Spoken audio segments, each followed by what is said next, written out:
acho que sou de Sete Além. Como assim? Foi o contrário agora? Alguém de Sete Além que veio pra cá? Vamos ver. Me chamo fulana, tenho 32 anos e moro no Amazonas. Esse relato não tem nomes. Ok. Eu não sei se é relevante, mas eu tenho nacionalidade nigeriana. Mas eu sou brasileira. Ok. Já peço desculpas, meu relato tem alguns detalhes e pode ficar longo. Ana, eu não lembro de absolutamente nada da minha infância até os 10 anos, exceto por alguns flashes. Eu não sei se é comum, mas eu lembro de poucas coisas e normalmente o que eu lembro são somente momentos marcantes. A professora má de matemática, a minha primeira paixão, a minha mãe. Eu lembro, por exemplo, de ser muito nova e pensar o seguinte: não vejo a hora de morrer e nascer de novo. E eu nunca tinha tido contato com qualquer assunto dessa natureza. Mas são assuntos, isso daqui para outro relato. Tá. Desde que me entendo por gente, sempre tive sonhos assustadores e em muitos deles eu acordava cansada. Acredito que tem alguma ligação com a espiritualidade, algum tipo de mediunidade, sabe? Eu sempre tive aquela voz na minha cabeça me orientando o que fazer e eu demorei a obedecer. Por exemplo, se eu tivesse alguma prova para fazer, vinha a voz e dizia: pega o material tal. Eu nunca pegava e sempre me arrependia. Levou um tempo até eu deixar de ser tonta e dar ouvidos a essa minha intuição. Eu quase nunca estou errada. Eu nem lembro quando foi a última vez que eu errei em relação a situações ou pessoas. É batata, Ana. Eu só não acerto na Mega Sena mesmo. Esses sonhos que normalmente tenho, posso descrever perfeitamente como Sete Além. E detalhe, só tomei conhecimento que Sete Além existia ano passado, ouvindo os seus relatos. Eu fiquei surpresa, pois muitos relatos contados aqui no seu canal descrevem perfeitamente os lugares que eu visito quando eu durmo. A primeira lembrança de Sete Além, eu devia ter uns 7 anos. O lugar era a casa da minha avó. Tudo era igual se não fosse pelo céu vermelho, coisas velhas e uma energia tenebrosa. Antigamente, a casa da minha avó não tinha muros. Era um bairro novo, perto de muitas fazendas, e o quintal era cheio de árvores e a casa do cachorro no cantinho do quintal. Nós tínhamos um cachorro, era um Doberman, dócil e companheiro. Peraí, então essas lembranças você tem, porque ela falou que ela não tem lembrança antes dos 10 anos, mas quando ela tinha uns 7 anos, essas são as lembranças dela da casa da avó. Ou de um sonho. Vamos continuar, vamos ver. Era um sonho. É isso? Isso tudo aqui ela viu num sonho. Nesse sonho, eu lembro de simplesmente estar na frente do quintal. Minhas roupas eram trapos e não sei por qual motivo eu tinha que atravessar o quintal e, para isso, passar em frente à casa do cachorro. Eu não sei explicar, mas eu sabia que era perigoso atravessar e eu teria que ser muito rápida. Bem, eu não fui rápida e quando eu me atinei a correr, uma criatura cheia de tentáculos saiu da casinha do cachorro, me enrolou e vagarosamente e de repente o meu corpo começou a esquentar. Parecia aquele filme dos aliens. Essa criatura me beliscou com uma garra que queimava minha pele. Ana, eu acordei na hora sentindo o ardor da beliscada. Eu estava ofegante, como se tivesse corrido a noite toda. O que me fez pensar que sou de lá é que por algum motivo eu tenha... O que me faz pensar que sou de lá e que por algum motivo eu tenha reencarnado aqui em uma família estranha e que só por esses tempos eu consegui desenvolver algum sentimento, é que tudo nesses sonhos era muito familiar. E posso até dizer que eu sempre estava muito confortável lá. Sabia o que e como falar, sabia como combater certos seres, inclusive os pontos fracos deles. Eu acho que eu devia pertencer a alguma falange, porque eu estava sempre em situações de conflito, ou atirando e matando, ou correndo, mas sempre como se eu fizesse parte daquilo e não como muitos relatam que pararam lá por acaso. Eu também já tive muitos sonhos assim, que eu tô sempre em conflito com alguma coisa tensa, monstruosa, mas não sei. Ana, eu me considero uma pessoa má, egoísta, vingativa e tomada pela raiva. Eu não sei explicar, eu sou assim desde criança. Nem sei se algum dia eu tive pensamento de criança de verdade, porque eu não lembro. Eu só lembro de já pensar como eu penso hoje em dia. Ana, eu não sentia nada pela minha família. Sabe quando você tá na casa de conhecidos e fica desconfortável? Era assim. Agora tudo tem melhorado, mas confesso que me dói algumas coisas. Já tentei ir a vários centros espíritas, casas de umbanda. Algumas mães de santo dizem que são. Algumas mães de santo dizem que são categóricas ao dizer que eu sou boa e que eu tenho uma luz invejável, mas eu não me sinto assim. Eu já pedi diversas vezes que a espiritualidade falasse comigo abertamente, com todas as letras ou palavras. Só o que tenho é essa voz na minha cabeça que responde automaticamente às minhas indagações. Mas eu acabo não acreditando porque vivo entre pensar que sou sã ou doida. Tive vários outros sonhos como esses. Talvez eu tenha que fazer mais relatos. Resumindo, eram lugares diferentes, mas sempre com o mesmo aspecto. Aquele céu vermelho, um lugar velho e escuro. Não lembro de olhar nos olhos das criaturas e ver a cor deles, mas certamente eram pessoas deformadas, pelo menos para o nosso padrão terreno. Eu nunca tive, de fato, consciente nesse sonho, sabe? Até hoje acontece e eu nunca consigo ter um momento de lucidez durante o evento. Só quando acordo e lembro do sonho, e depois de um tempo eu começo a pensar que não era só um sonho. Tenho muitas experiências, projeção astral, sonambulismo, premonição. Nada consciente, ou posso dizer que é uma consciência tardia ou posterior. Bem, Ana, vou encerrar por aqui, mas volto com outros relatos. Talvez compartilhando eu consiga me entender e saber de fato o que devo fazer aqui. E um spoiler, eu não gosto da minha mãe. Esse será o próximo relato. Um grande abraço, apesar de não me considerar uma pessoa boa, eu tenho mudado e tomado consciência de que o bem que eu desejo eu posso receber também. Deus te abençoe. Um beijo para você, muito obrigada. Eu penso assim, ninguém tá chamando ninguém de doido, mas às vezes vale a pena, além da procura espiritual, né, uma para investigar se realmente não há algum tipo de transtorno, né, na psiquiátrico. Às vezes tem alguma coisa aí que você não consegue identificar, mas às vezes pode ajudar. Pode fazer você entender, de repente algum profissional pode saber de falar, olha, isso daí existe, isso é tal coisa, tal coisa, tal coisa.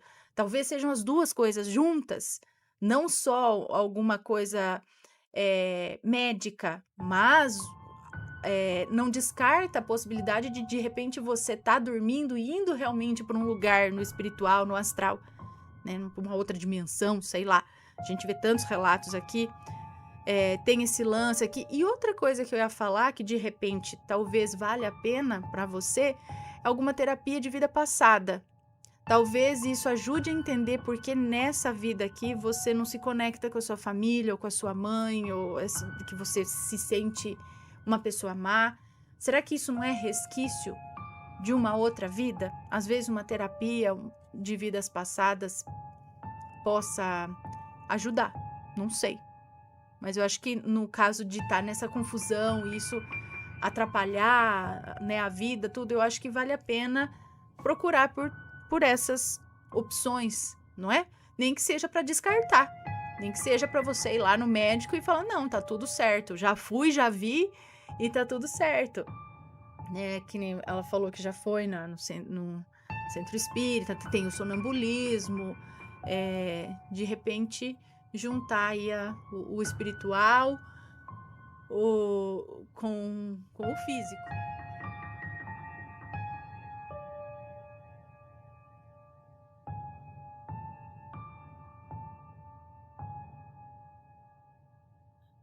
Então vou começar de novo, vai. Ajuda do Pai Xangô. Oi, Ana e assombrados, meu nome é Fulana, tenho 19 anos e moro na capital do Rio Grande do Sul, Porto Alegre. Não possuo uma religião fixa, pois como você sabe, estudante de universidade mal tem tempo para respirar. Porém... Ota, comecei a ouvir eu falar alto lá na sala, que susto. Porém, respeito e acredito em diversas crenças. Acho que existe fundamento em cada uma delas. A minha mãe frequenta há anos a religião de matriz africana e por isso sei que o meu pai de cabeça, ou seja, quem corresponde por mim, é o orixá Xangô, o dono da justiça. Apesar de não frequentar constantemente a religião, amo ele e tenho muito orgulho de ser guiada por essa entidade. Neste ano, passei por diversas dificuldades financeiras, amorosas e familiares, mas também consegui conquistar. Me formei no ensino médio supletivo e entrei na faculdade onde curso Direito. Essa semana de dezembro estava bastante irritada e cansada. Estava exausta emocionalmente por problemas familiares e durante a noite, na cama, comecei a conversar com o meu orixá Xangô, pedindo para que ele me ajudasse e tirasse de mim essa raiva e angústia do meu peito, pois estava muito triste com aquilo. Ninguém gosta de se sentir assim. Pois então, no meio do meu pedido, senti percorrer no meu corpo uma energia. Eu não sei direito como explicar, a não ser um exemplo. Sabe quando vamos lavar o cabelo no salão de beleza e deitamos a cabeça na cadeira? E quando o cabeleireiro começa a lavar, sentimos aquele frio na espinha percorrer pelo corpo? Acho que eu nunca senti um frio na espinha a hora que eu vou lavar o cabelo no salão. Enfim, então foi isso que eu senti. Por estar deitada de bruços, ou seja, virada de costas, senti direitinho aquela sensação, como se algo ou alguém estivesse me abençoando ou tirando algo pesado de mim. Foi real e físico. Eu nunca senti aquilo antes, nem na roda de sessões espíritas. Foi uma sensação de grande alívio e gratidão pelo meu pai Xangô. Enfim, Ana, esse relato não é assustador, mas sim baseado na fé. Não há nada melhor que saber que existe uma força maior cuidando de nós, não é mesmo? E existe, basta ter fé. Obrigada, Ana, sigo o canal há muito tempo. Eu e a minha mãe assistimos e temos vários relatos para enviar. Agora que estou de férias, envio outros.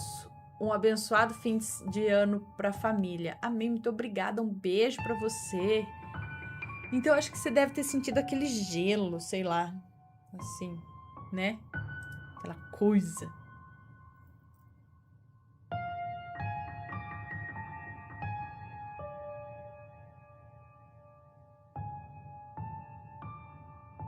Meu pai viu o Exu no cemitério. Olá, Ana, tudo bem? Já lhe enviei outros relatos que tive o prazer de ouvi-los sendo narrados por você. Todos os nomes já estão devidamente trocados. Muito obrigada. Bom, o relato que tenho para contar foi o meu pai que nos contou, várias vezes, o que ele fez para salvar a vida do meu irmão ainda no ventre. Meu pai era casado com sua primeira esposa, a Júlia, que na década de 70 estava esperando meu irmão. Esse é meu irmão somente por parte de pai, pois eu sou filha do segundo casamento dele. Entendi. Bom, seguindo a história, em 1975, a Júlia esperava o meu irmão João. Estava no não sei o que da gestação quando começou a apresentar comportamento estranho. Pensava em tirar a vida, além de que quando pegava no sono, acordava sempre desesperada, porque sentia que estava sendo enterrada. Então, depois de um mês assim, o meu pai, cada dia mais preocupado, pois estava vendo que ia perder a esposa e o filho, resolveu ir se consultar em um terreiro, na verdade no terreiro da minha avó, sua mãe, para saber o que estava acontecendo. Reuniram, acho que os médiuns da casa e ali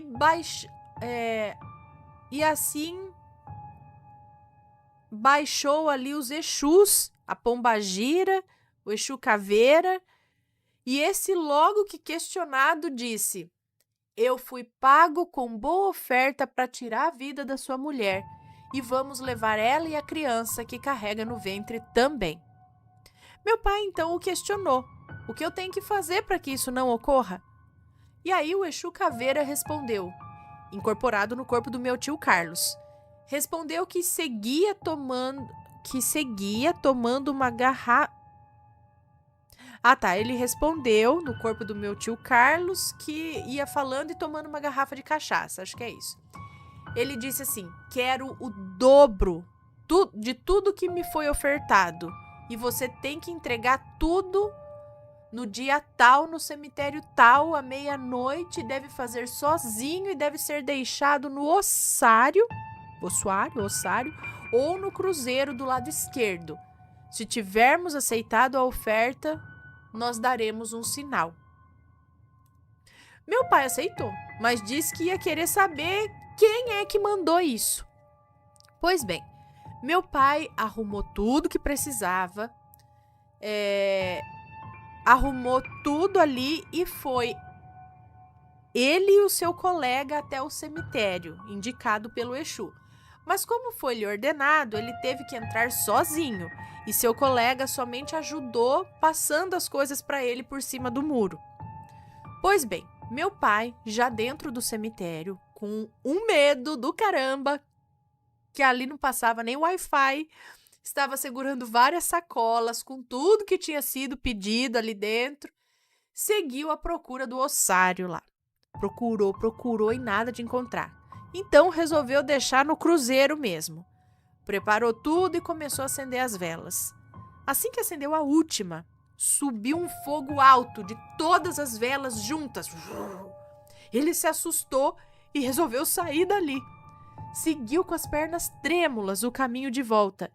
E se já estava morrendo de medo antes, agora, como disse ele, só não fiz nas calças porque não estava pronto. Pois bem, ele já tremendo mais do que vara verde, o medo triplicou quando em cima de um túmulo que estava logo à frente ali no seu caminho, ele viu um homem negro, todo de preto, com uma capa e um chapéu. A capa voava com um vento leve que estava naquela fatídica noite. Suas pernas amoleceram, pois ele percebeu que teria que passar na frente daquela aparição, pois não tinha outro caminho. Ele começou a rezar, criou coragem e foi. Chegando em frente àquele túmulo, já estava...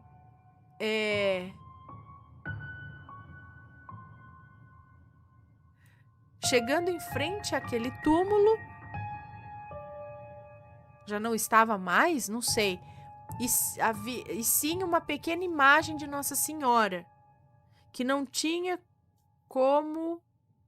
Acho que a hora que ele chegou na frente do túmulo e não viu mais nada. Só tinha ali uma pequena imagem de Nossa Senhora que não tinha como ser a aparição. Ele não poderia ter confundido, vamos dizer, o homem em pé em cima do túmulo com a imagenzinha de Nossa Senhora.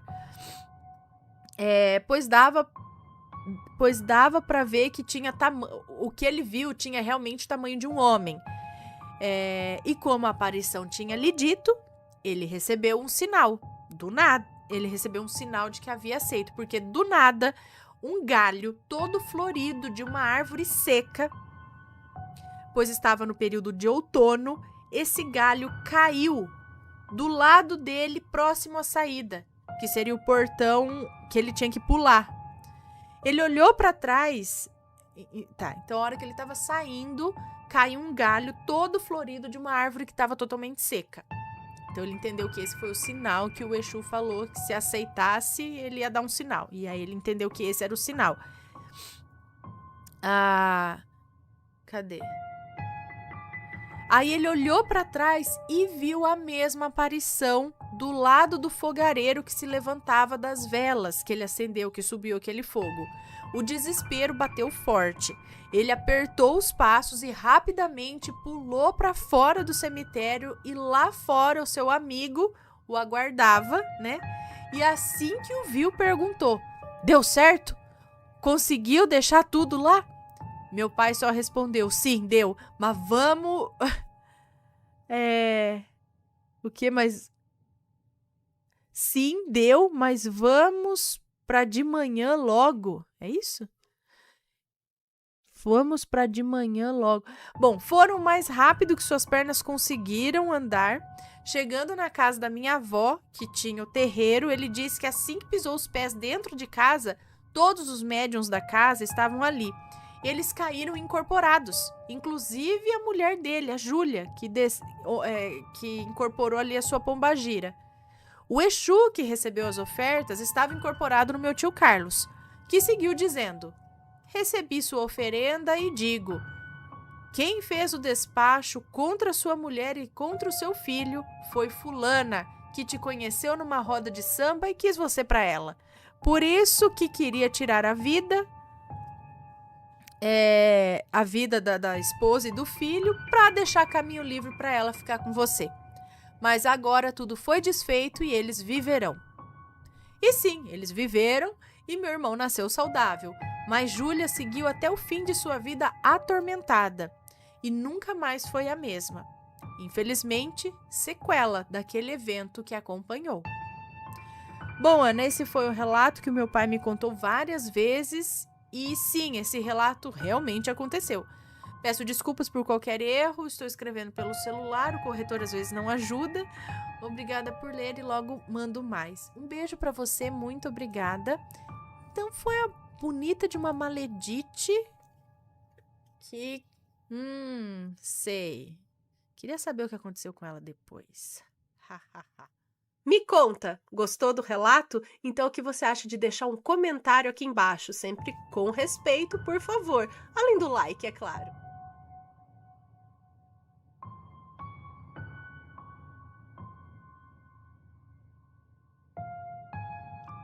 Da Agona, Aguão. Exu Caveira veio me visitar. Vamos ver. Olá, Ana, meu nome você já deve saber. Então pode me chamar de fulana. O relato se passa com meu esposo, então contarei como primeira pessoa. Em primeira pessoa. Não sou boa com as palavras, mas espero que todos possam entender. Não tem nomes no relato, pode ler sem medo. Ok. Então, quem está contando a partir de agora é o esposo dela, é isso?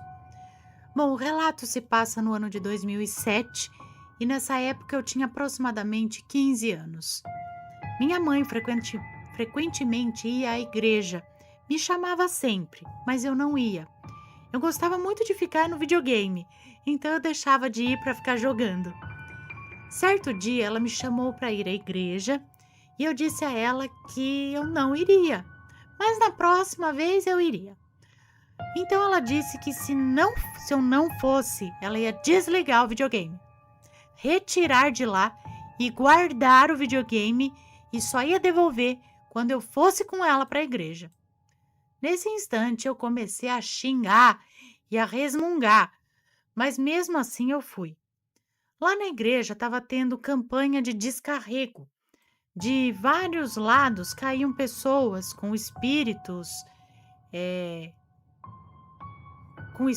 malignos, que é como eles falam, é isso? No final do culto, minha mãe pediu ao pastor que fizesse uma oração para o meu pai.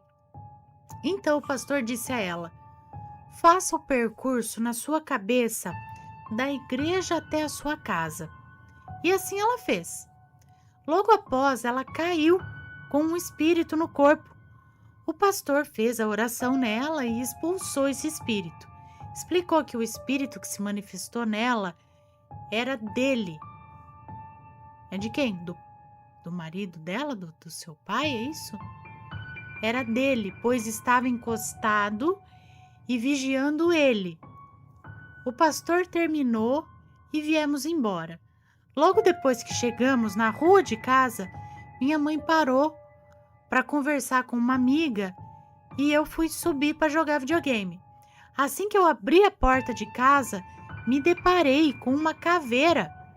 O ser tinha um tamanho normal de um ser humano.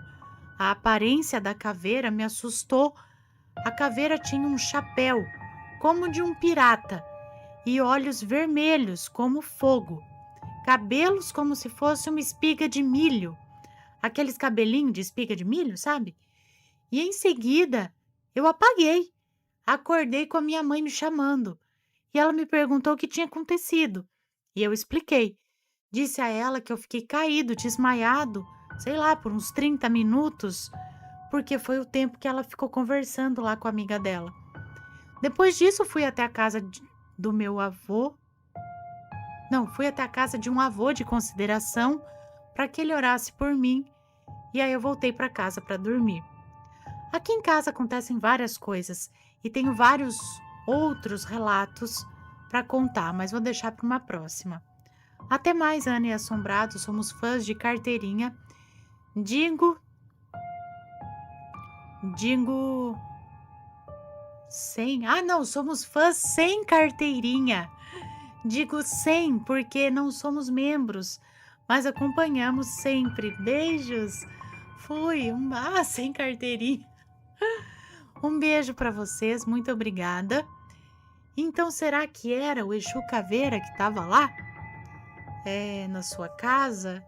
Mas o que será que está acontecendo, ou estava acontecendo, né, nessa época? O que tem a ver aí com o seu pai? Tinha alguma coisa acompanhando o seu pai? Por quê? Né? Bom,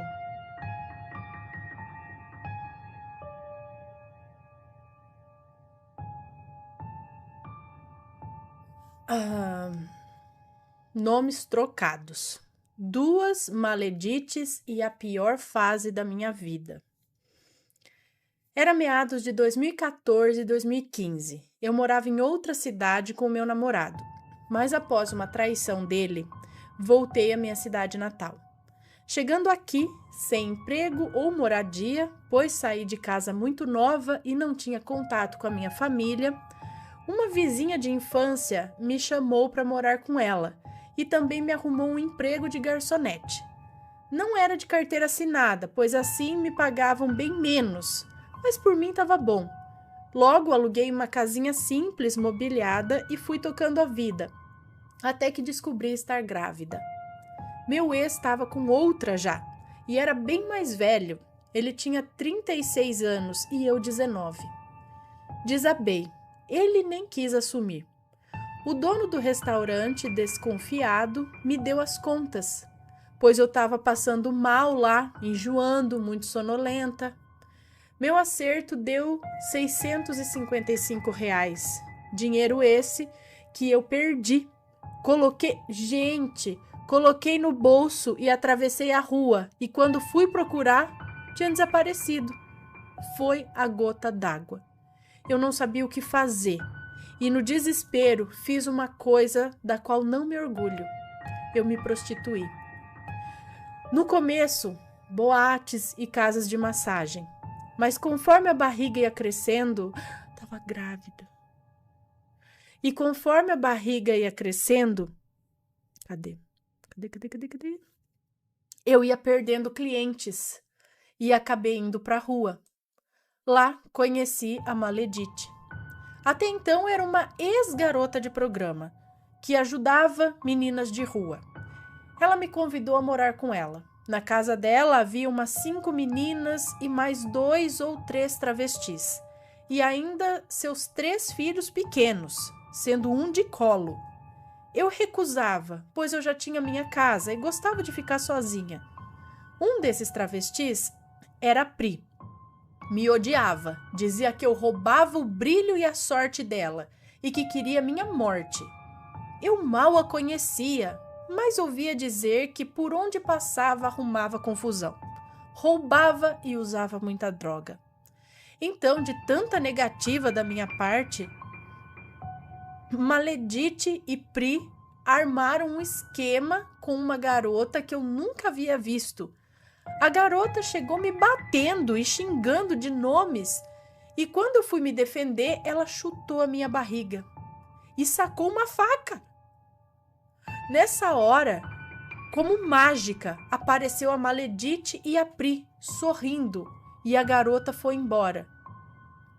Ela disse que era perigoso eu ficar na rua sozinha e que eu ia precisar dela. Ah, foi esquematizado só para dizer que era perigoso para você voltar para lá, era isso?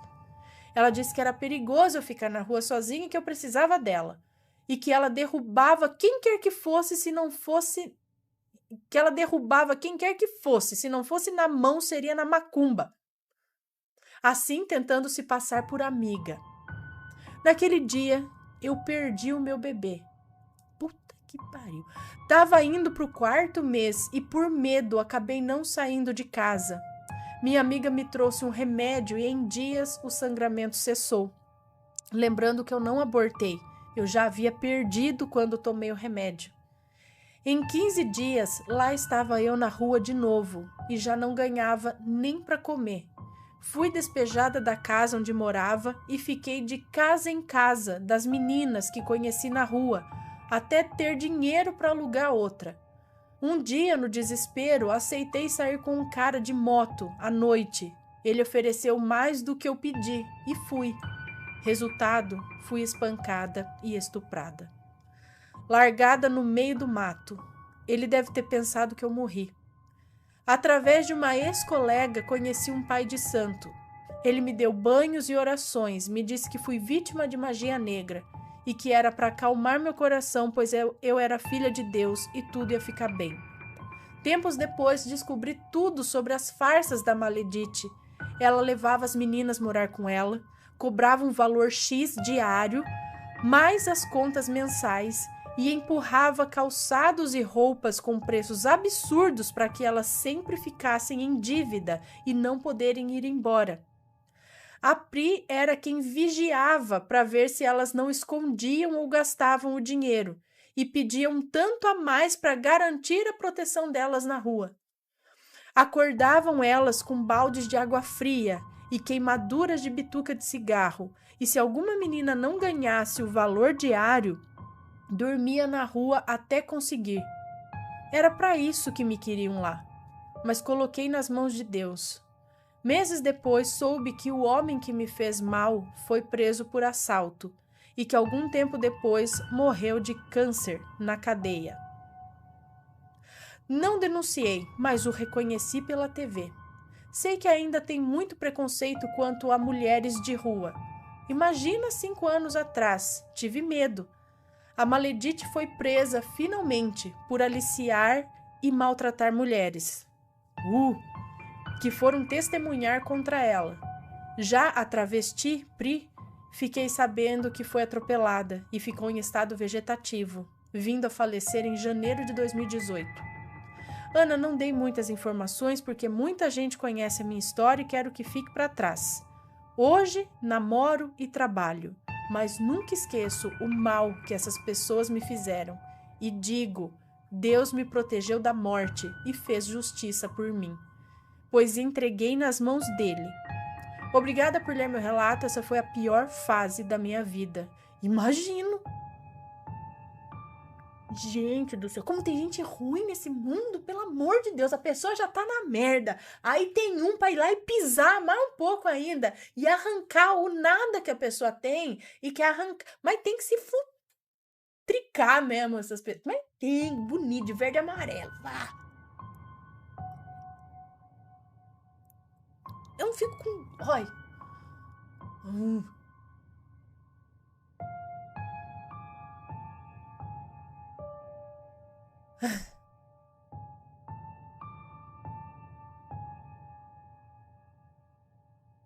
Eu falo, gente, olha, eu não servia pra ir num umbral catar as pessoas lá, não. Ah, não. Se levar eu lá, tiver uns desses no umbral, acho que eu vou... não achei ninguém aqui, não. Vou dar umas pisadas. Vai pro fundo um pouco, mas um tempo lá. Não, aqui não tem ninguém, não. Não achei ninguém aqui. Não tô achando ninguém. Esse daqui fez aqui... não sei, tem alguém enfiado aqui, não tô conseguindo tirar esse fulano daqui. Que fique aí. Ai, meu Deus do céu.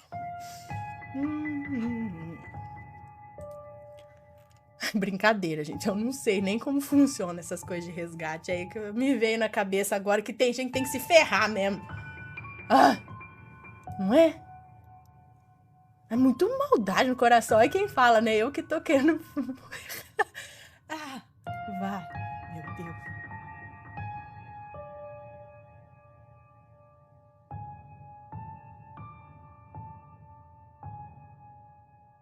Bom, não sei. Vamos lá. Olá, Ana e Assombrados. Meu nome é Fulana. Vou contar. Não falei o título do relato, né? Minha avó paterna maledite. Vou contar para você uma coisa que aconteceu comigo, com a minha irmã, minha mãe e meu pai. Todos os nomes estão trocados. Isso começou em 2003, quando meu pai conheceu a minha mãe. Foi tipo amor à primeira vista. Eles se conheceram em um dia e já estavam namorando no outro. Bom, Ana, passaram-se meses e em 2004 a minha mãe ganhou a minha irmã, a Tainá. Antes disso, minha mãe já tinha falado com a Maledite por telefone e disse ao meu pai... Quem é mesmo a Maledite? É a avó paterna, é isso? Que é a sogra, então, da sua mãe. Antes disso, minha mãe já tinha falado com a sogra dela, a Maledite, por telefone e disse ao meu pai que não foi com a cara da Maledite. Ana, e ela estava certa. Minha mãe teve que sair... Aquelas saídas rápidas, sabe? Então ela deixou a minha irmã na casa da sogra. Quando ela chegou na casa da Maledite, sogra, lá estava minha irmã toda suja.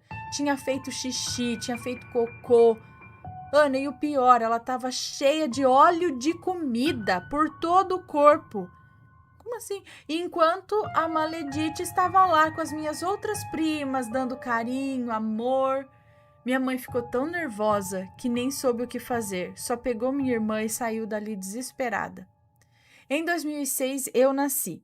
Levávamos uma vida normal, eu e minha irmã, a Tainá, fomos crescendo e quando ela completou 7 anos e eu 6, foi aí que tudo começou a piorar, Ana. Nós víamos vultos, pedras caíam do teto de casa e quando a gente ia olhar não tinha nada. Bom, mas foi no ano de 2016 que tudo ficou fora do controle, fora do normal. Ficou tudo fora do normal mesmo.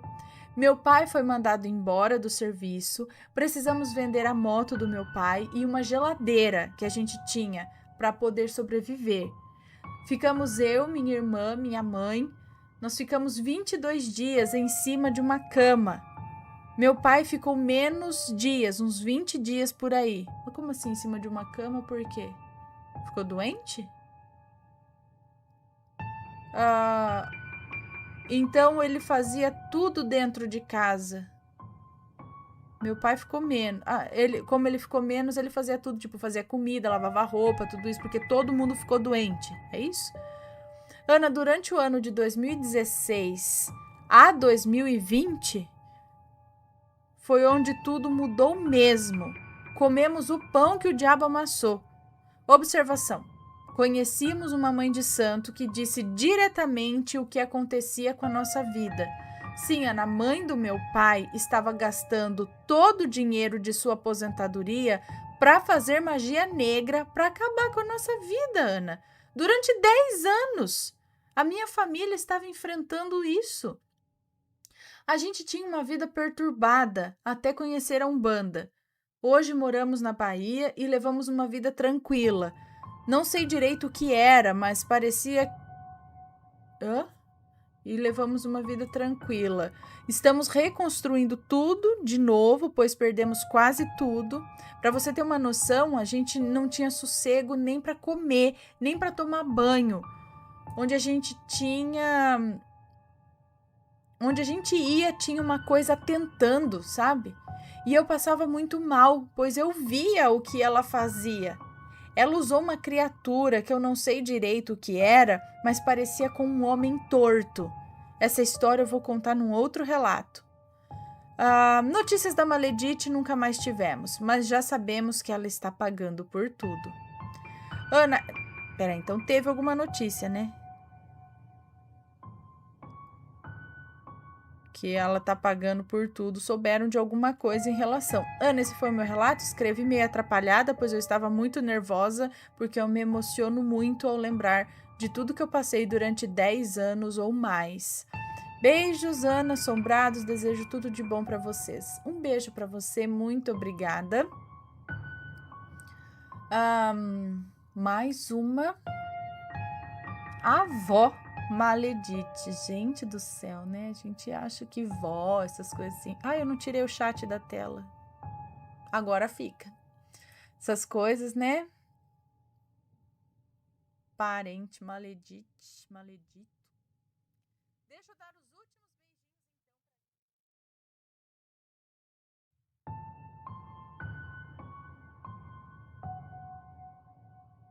O rosto na vela de 7 dias. Olá, querida Ana, espero encontrar-te bem ao ler este relato. Aqui quem vos fala é Ciclana. Usarei este porque eu chamo os desafetos de fulana e não quero me misturar. Ok. Caso haja nomes, estarão todos devidamente alterados. Espero que minha escrita seja entendível, pois tentarei ao máximo expressar o nosso terror para que todos fiquem também assombrados. Eu moro no sertão do Ceará, juntamente com minha mãe e minha filha. Tenho 34 anos e minha filha 17, e o relato aconteceu com ela. Aliás, com todas nós, mas ela foi a mais atingida. A minha mãe tem o costume de acender velas de 7 dias para o seu anjo da guarda, que fica sempre em cima do armário da cozinha, com um copo de água do lado.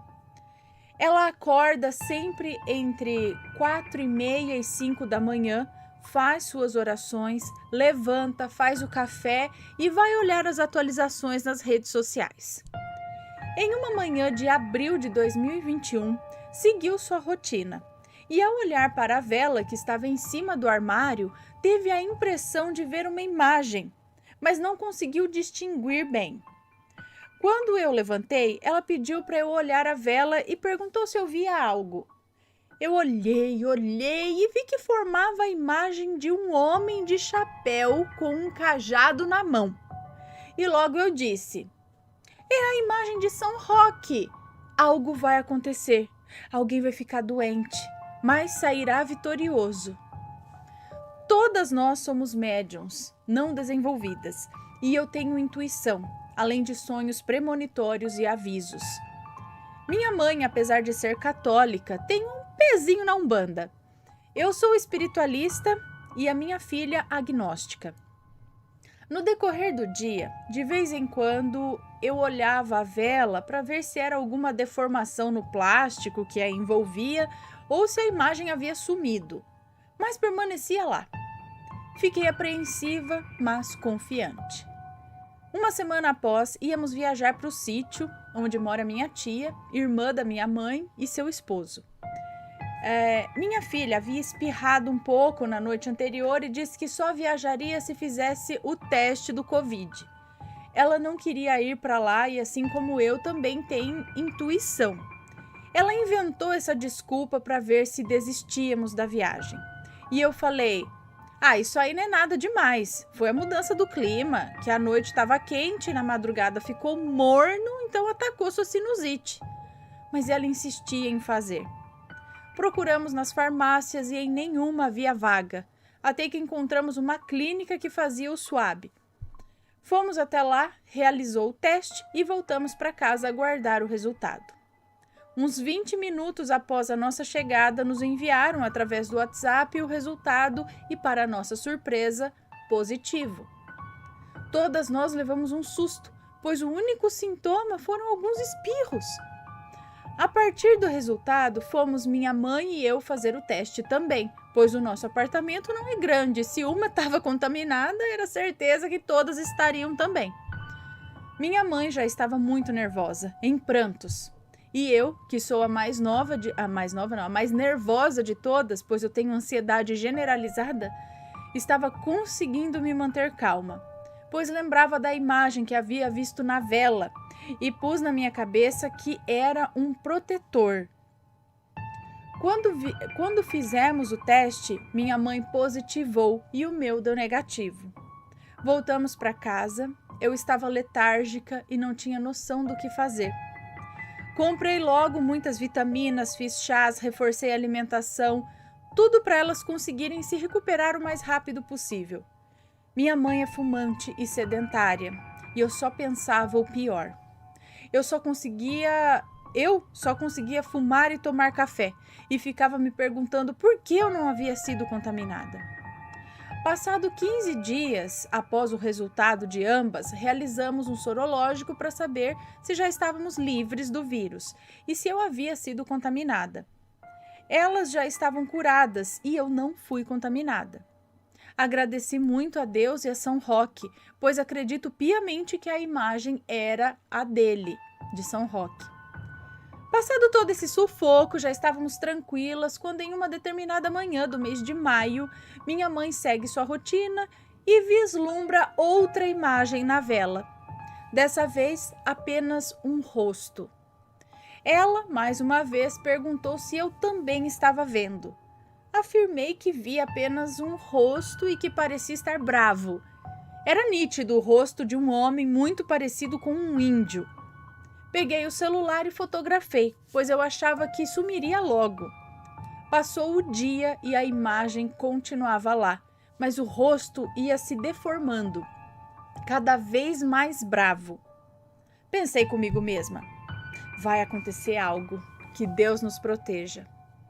Enviei a foto para alguns dirigentes de centros kardecistas e nenhum soube me dar uma explicação. Enfim, passou o dia e fingimos que esquecemos da imagem, porém ela permanecia na vela.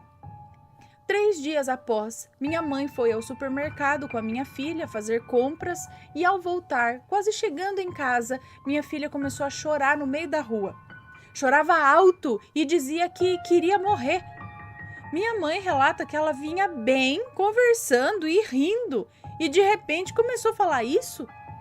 O dono de uma loja viu a situação, mandou ela entrar, se sentar, deu-lhe água e as funcionárias ficaram tentando acalmá-la. Minha mãe me ligou contando a situação e pediu para eu ir correndo, pois não sabia o que tinha acontecido. Fui desesperada e ao chegar lá me arrepiei da cabeça aos pés. Eu senti que tinha ali um obsessor. Tentei me concentrar, mesmo muito nervosa, e pedi ajuda aos amigos de luz que viessem em seu socorro. Com uma de minhas mãos, segurei a sua e com a outra pus em cima de sua cabeça, pedindo para que quem estivesse ali se afastasse. Ela conseguiu se acalmar um pouco e viemos para casa. Ao chegarmos aqui, ela disse que não ficaria mais nessa casa, que queria ir para a casa da nossa prima, que fica em outro bairro. Eu disse que nós iríamos após almoçarmos. Ela comeu apenas uma salada, em pé, no meio da sala. Quando entrei no quarto para mudar de roupa, ela saiu correndo, desceu as escadas e ficou me aguardando na calçada. Fomos para a casa da minha prima e, ao chegar lá, parecia que não havia acontecido nada. Ela estava normal e nem tocamos no assunto. No final da tarde, nos preparamos para voltar e ela disse que não viria. Minha prima tem uma filha de 10 anos e são bastante amigas. Diante disso, eu permiti que ela ficasse e voltei para dormir com a minha mãe. Na manhã seguinte, fui buscá-la, mas ao entrar em nossa casa, começou tudo de novo. Ela se desesperou, começou a chorar. Estava tendo uma reforma no prédio e qualquer barulho ela já corria para a calçada dizendo que o prédio ia cair. Minha prima então disse que ela poderia ficar lá o tempo que quisesse. Como ela e o esposo passam o dia fora trabalhando, seria bom para ela ficar fazendo companhia à sua filha. Então estabelecemos uma rotina. Todas as manhãs ela iria para a academia que fica perto da nossa casa, ficava lá enquanto fazíamos o almoço e retornávamos juntas para a casa da minha prima. Depois de uns 4 dias, ela pediu para ir no centro espírita. Eu me admirei, pois ela não é ligada em religião, embora já tivesse ido algumas vezes lá comigo. À noite nós viemos para casa, ela tomou um banho rápido, mudou de roupa e foi para a calçada. Após eu me vestir, desci e fomos para o centro. Lá, relatei para uma amiga nossa que é médium o que estava acontecendo e ela pediu que eu enviasse as fotos da vela para ela. Quando retornamos do centro, fui deixá-la na minha prima e acabei esquecendo de enviar as fotos. No outro dia, recebi a mensagem da minha amiga pedindo as fotos. Como achei que ela estivesse ocupada, por isso não havia respondido, guardei o celular e fui para onde a minha filha estava. Essa minha amiga tem uma loja e ao passar em frente, na ida para casa da minha prima, ela me chamou e disse: eu não te respondi porque eu não consegui ver as fotos. Na hora que eu abri o WhatsApp e cliquei em uma das fotos, meu celular queimou. Eu fiquei sem saber o que dizer, apenas com uma sensação ruim, imaginando que teria que dar outro celular para ela. E ainda ela me relatou, alguns dias depois, que abriram uma sessão mediúnica lá no centro só para minha filha, mas não conseguiam visualizá-la, pois estava envolta em uma névoa escura. Seguimos mais alguns dias com a mesma rotina de levar o almoço já preparado e voltar apenas para dormir em casa, eu e minha mãe. Certa noite minha filha disse: hoje eu vou dormir em casa. Fiquei super animada, pois acreditava que ela estava se recuperando. A filha da minha prima veio também, e na madrugada começou a cair uma chuvinha fina. Eu estava começando a dormir quando ela me chamou. Mãe, vamos para a calçada. Eu pedi para ela deitar comigo e tentar dormir, pois o clima estava ótimo para dormir, né? Aquela chuvinha. Ela se recusou e já foi logo abrindo a porta e descendo. Descemos eu e a filha da minha prima e ficamos na calçada com ela, enquanto a chuva caía.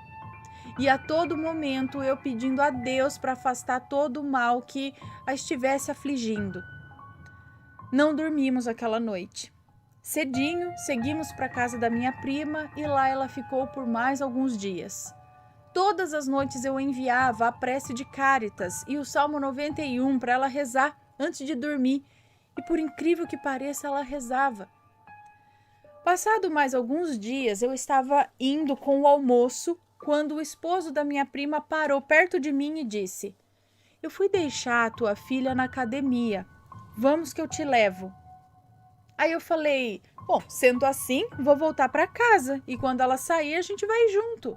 E aí ele disse: não, vamos logo. Quando ela sair, me liga e eu venho buscar. E assim fizemos. Quando cheguei na casa da minha prima, minha filha me ligou e disse: mãe, pode trazer o almoço de volta que eu vou ficar em casa. Ao que eu questionei: e o barulho aí? A reforma ainda não terminou, você vai se desesperar de novo, vai sair correndo. E aí ela respondeu: que barulho? Tem barulho nenhum aqui não. E eu falei: e tu não tá mais com medo de ficar aí? Ela falou: eu? Medo? Medo de quê? De ficar em casa? A mãe bebeu? Eu também não questionei mais. Retornei para casa e ao chegar aqui, ela não se lembrava de nada do que tinha acontecido em todos os dias que se passaram. Só pediu para ir em um terreiro porque queria saber quem era sua herê. Passado alguns meses, fomos ao terreiro e ao chegar lá, quando minha mãe foi falar com uma entidade, acabou incorporando. Nunca tinha acontecido antes. Ela nem sabia que tinha essa capacidade. Apesar de gostar, né? Pois minha avó era benzedeira e sempre falava em algumas entidades, acho, né? Quando ela incorporou, não se movia, não falava e o pai de santo me chamou e falou: caboclo tá em terra, mas não quer soltar a cuimba. O que é isso, gente? Cuimba, no linguajar deles, é o caboclo que está incorporado se manifestar. Peraí, cuimba no linguajar deles é o caboclo que está incorporado se manifestar. Caboclo tá em terra, mas não quer soltar a cuimba. Cuimba seria a pessoa que está incorporada? É isso? Ana do céu, quando eu olhei para o rosto da minha mãe, era a mesma imagem que estava na vela, igualzinho, a cara de bravo. Eu tomei um susto e fiquei pedindo para falar alguma coisa, mas em nenhum momento o caboclo falou. Depois de algum tempo, o caboclo subiu e minha mãe não lembrava de nada. O pai de santo incorporado disse: o caboclo fica lá dentro do mucambo e quando chega no terreiro não fala nada. Aninha, eu te juro, eu nunca senti tanto medo na minha vida. Minha filha não perguntou quem era Suerê e nunca mais foi em terreiro. Eu e minha mãe continuamos frequentando até hoje, apesar dela ainda ter medo de incorporar de novo. E esse foi o caso mais recente que aconteceu em nossas vidas. Depois mandarei outros, pois em casa onde tem 3 mulheres médiums, o que não falta são relatos. Peço perdão pelos erros, se houver, são todos minha culpa mesmo, o celular não tem culpa alguma. Que Deus abençoe a ti e a todos da tua família. Ok. Bom.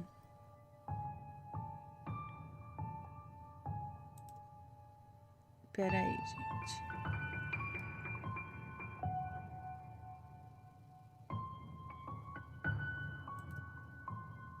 É que tem algumas fotos aqui, mas são várias.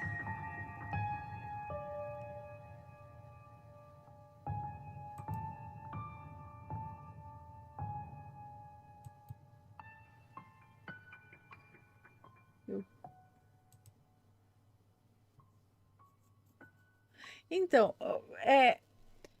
deixa eu ver se eu entendi.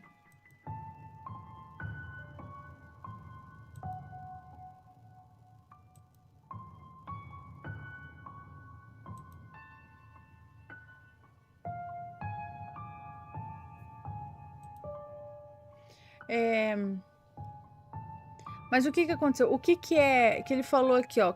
O caboclo fica lá dentro do mucambo e quando chega no terreiro não fala. O que é mucambo? É a casa?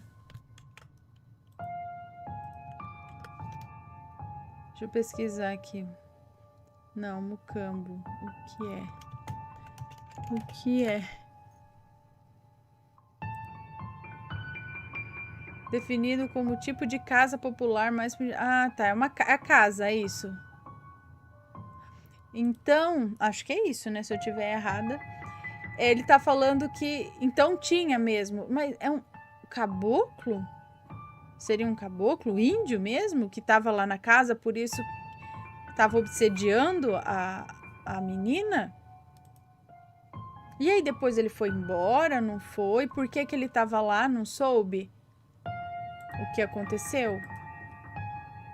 Deixa eu só anotar aqui que eu li. Cadê vocês? E aí, tá gostando dos relatos? Então o que você acha de deixar um like aí no vídeo, hein? Gosta dos relatos? Deixa o seu like, mesmo que seja nos cortes.